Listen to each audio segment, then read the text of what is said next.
The scene was absurd, like a fever dream scripted by a reality TV reject.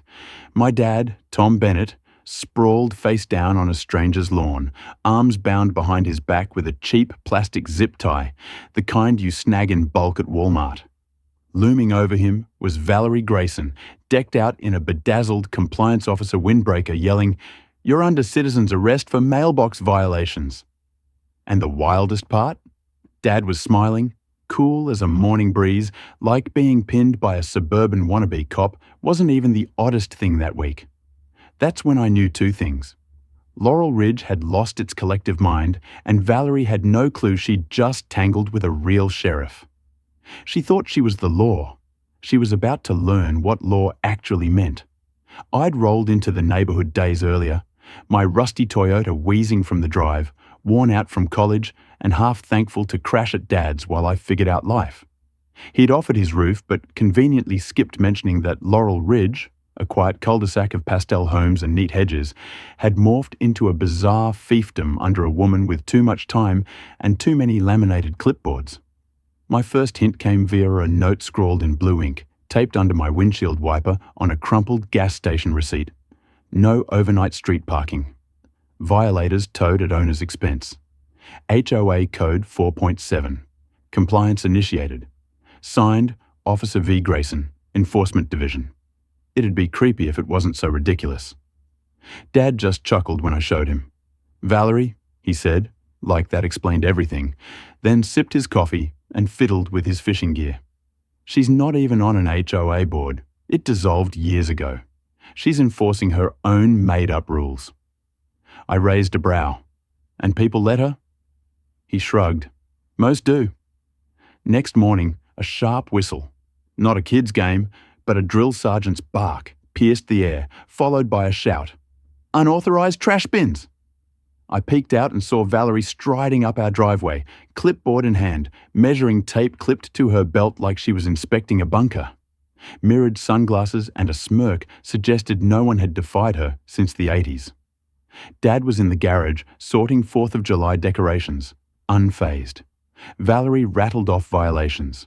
Our mailbox was 2.3 inches too low, the lawn showed drought patches, and he hadn't filed a colour harmony form for the flower beds. Dad blinked, nodded, and said, "You done?" Her eye twitched. She wasn't used to being brushed off. "I'll return with a citation," she snapped. "Tell your daughter no curb parking tonight." That night, Dad parked on the curb, deliberately. I grinned. He was baiting her. The next day, it blew up. Dad headed out for donuts, humming Springsteen, when Valerie's grey SUV, duct-taped flashing lights and a Laurel Ridge Patrol sticker, tailed him. She pulled him over on Elm Street by Mrs. Lopez's roses, 3 neighbours watching. Valerie stormed out with a megaphone, yelling, "Step out!" This is an HOA security intervention. Dad, puzzled but calm, lowered his window. "You serious?" She screeched about reckless endangerment and non-compliant window tint, then tried yanking him out. Dad's 25 years as county sheriff taught him to avoid drama, but he doesn't take kindly to amateurs playing cop after binging true crime at double speed. Curious how far she'd go, he let her zip tie him, figuring she'd hang herself with her own rope. He told me later, icing his shoulder on the couch, it was almost funny, until Deputy Laura Ortiz rolled up. Laura arrived as Valerie radioed her command center. Her husband, Mike, slouched in a lawn chair with a walkie-talkie. Laura stepped out, slow, like approaching a skittish deer. Valerie pointed. "Back up! Arrest this man! He's resisting HOA orders." Laura glanced at Dad, zip-tied with donut sugar on his shirt, and deadpanned, "Valerie, what's going on?" Valerie unleashed a 10-minute rant. Dad violated codes, endangered kids with street parking, and disrespected the sacred HOA covenant. She handed Laura a pastel ticket in Comic Sans. Laura knelt, cut the ties, helped Dad up, and turned to Valerie. "This is Sheriff Tom Bennett, retired county consultant. He technically outranks me." Valerie's face cycled through white, red, purple. "He parked wrong," she sputtered. "There's a code." "No HOA exists," Laura said. You can't pull people over. That's a felony. Laurel Ridge shifted after that, but Valerie didn't quit. Dad shrugged it off, joking it beat the meth lab explosion behind the diner in '09, but the vibe changed. Neighbors watched from porches, lawn chairs out like it was a show. Valerie went silent for a day, maybe two, then returned bolder.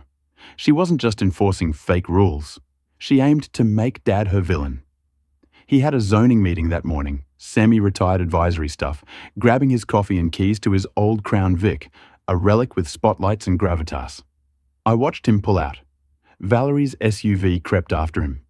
Curious and okay, craving drama, I grabbed my bike, trailing them on Pine Lane. She blocked the road with her SUV, lights flashing, a handheld siren blaring like a toy store reject.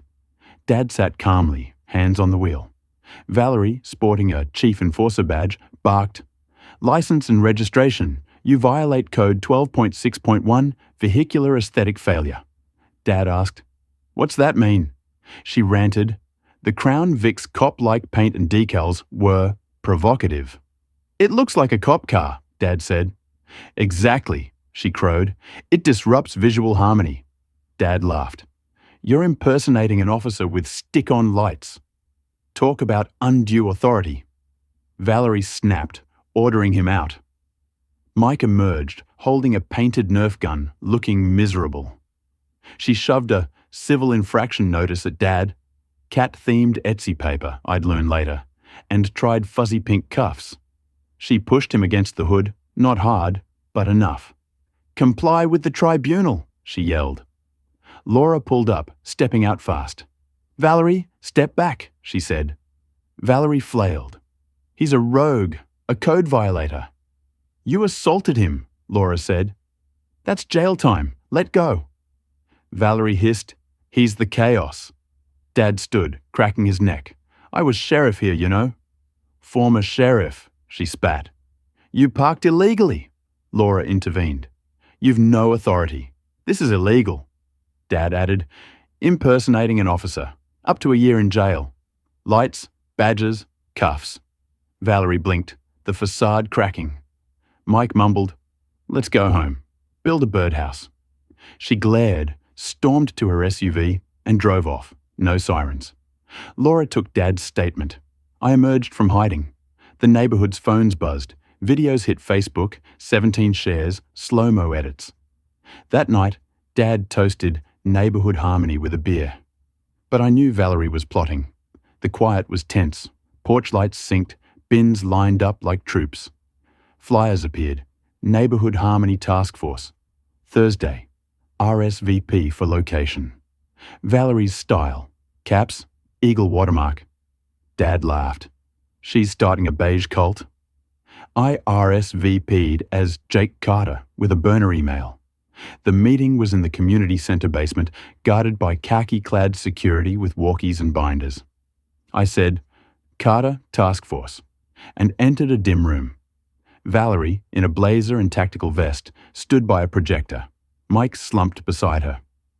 15 attendees clapped nervously as she ranted about decay, visual threats, and architectural purity. Slides rated paint serenity, linked patio mismatches to civil erosion. A map marked violators. Our house the bullseye. "Some refuse order," she declared. "We won't let them win." I slipped out, heart pounding.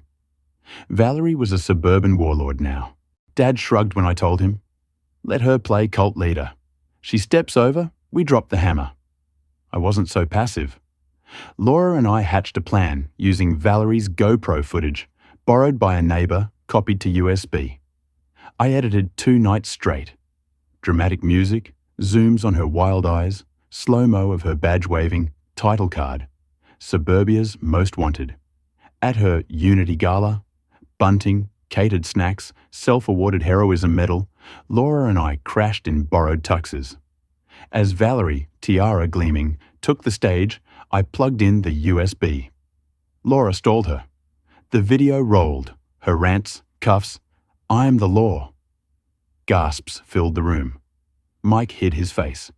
Valerie lunged for the projector. Laura blocked her. "Let it finish. Transparency matters." Hesitant applause followed. Valerie grabbed the mic. "Creative editing, I'll fix the chaos." She dropped it and stormed out, flanked by unsure guards. Triumph mixed with dread.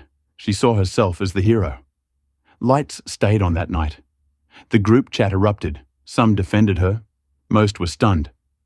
Dad sipped coffee next morning, unfazed, as neighbors nodded thanks. "She'll double down," he warned. An envelope hit our door. Summoned to the Code Review Committee for non-compliance. Refusal means sanctions. Signed, Chairwoman Valerie Grayson. Dad grabbed the real HOA binder, not her fantasy, and studied it. She wants a hearing? We'll play by real rules. Valerie turned the clubhouse into a tribunal. Curtains, podium, milk crate stand. Her jury, 6 loyalists, watched as Dad, in his old sheriff jacket, and I entered. Laura observed quietly. Valerie slammed a gavel, a plate, listing violations, vehicle display, decorative disunity, instability. Dad read the real charter. No HOA for 5 years, no binding codes without votes. He showed forged notices, neighbor threats. Mike stood. She faked bylaws, bought eBay shirts. It's too far. Silence. Laura added, "Footage shows assault, impersonation. Charges loom if she persists." Valerie froze, then walked out. No rant, just quiet defeat. The spell broke. Neighbors relaxed. Bins lingered. Gnomes multiplied. Mike built birdhouses, planning a shop. I'd design his sign. Dad retired fully. Fishing, grilling, blasting rock. Laura and I dated. Toppling a tyrant bonded us. Valerie vanished. Rumors said she tried an HOA in a prison book club, unconfirmed. Last seen, she walked her dog 3 towns over, muttering about chaos. Laurel Ridge returned to sleepy normalcy, but we'd never forget the sheriff zip-tied by a fake badge, or how fast peace can turn absurd if you don't know who you're facing.